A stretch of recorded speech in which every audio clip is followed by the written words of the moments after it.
Welcome back, students. Now we are going to see one more problem on train of loads. So the problem statement states that a train of 5 wheel loads as shown in the figure crosses the simply supported beam of span 24 meters from left to the right. Calculate the maximum positive and maximum negative shear force values at the center of the span and absolute maximum bending moment anywhere in the span. So this is the beam given, these are the loads, and we have to calculate the positive and negative shear force at C and the absolute maximum bending moment. So let us first find the maximum positive shear force.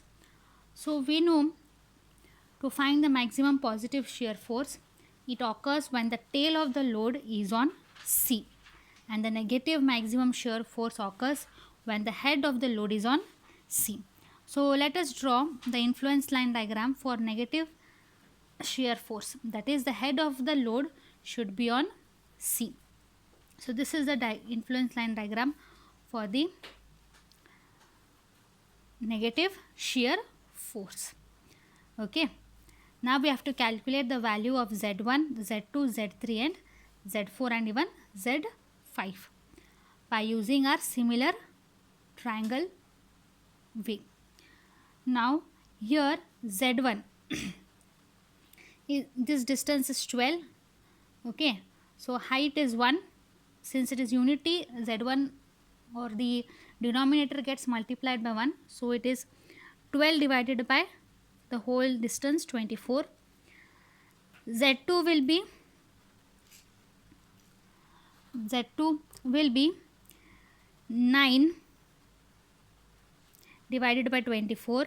Z3 will be 7 divided by 24. Z4 will be 4 divided by 24 and Z5 will be 5 divided by 24. So let us calculate the values of this.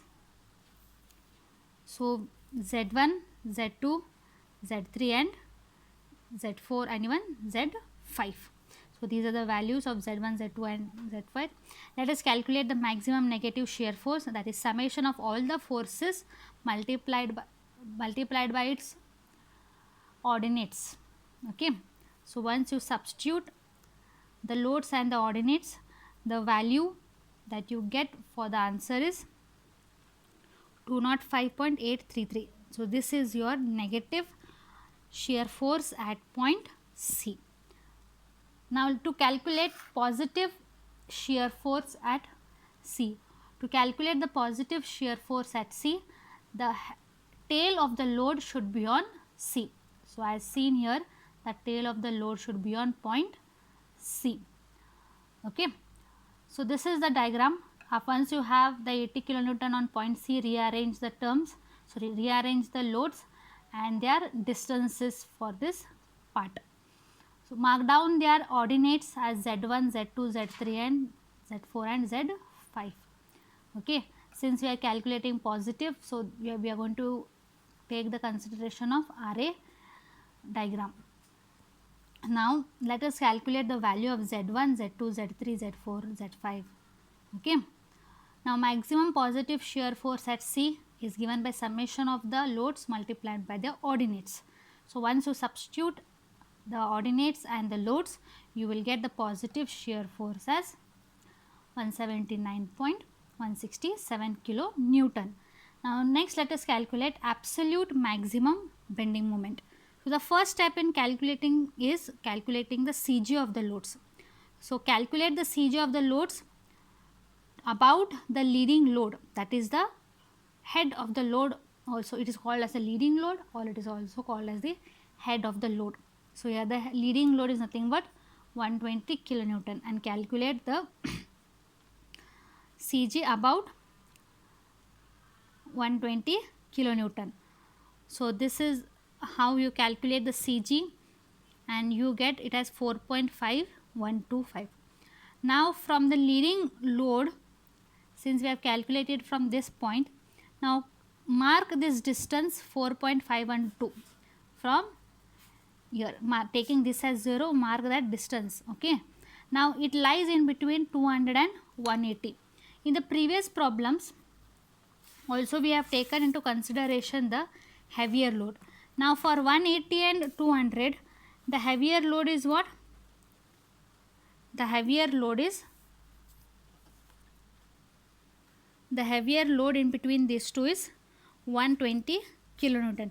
But in the previous problem, this heavier load used to fall to the right of the resultant. Now in this problem it is falling towards the left of the resultant. Okay, there will be a small change. We used to calculate it as L by 2 plus D by 2 when the heavier load used to lie to the right of the resultant. Here it will be a small change, instead of plus it will be minus. Okay, so x bar we calculated. R is nearer to 200, therefore distance between the resultant and the heavier load is given by 5, that is 5 minus 4.5152. So the answer is how much? 4.4848. So this distance between the resultant and the heavier load is 0.48. Position of 200 kilonewton load from support A, that is L minus 2 divided by L divided by 2 minus D divided by 2, and you will get the answer as 11.7576. So we know that 200 kilonewton is the maximum load that occurs at point C. So the ordinate, so place that point on C.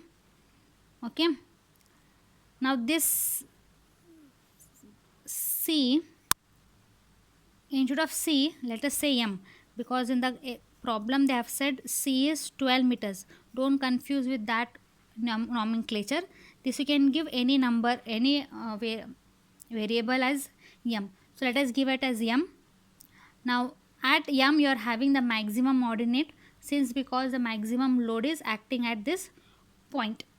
So rearrange all the loads and their distances given respectively. So let us calculate. Now ZC is the maximum ordinate and it is given by AB divided by L.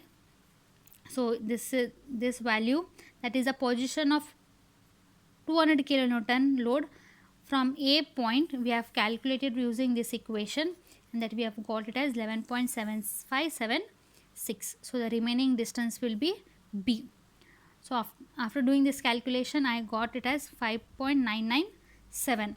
Now let us calculate for other ordinates, that is Z1, Z2, Z3 and Z4 by using the similar triangles.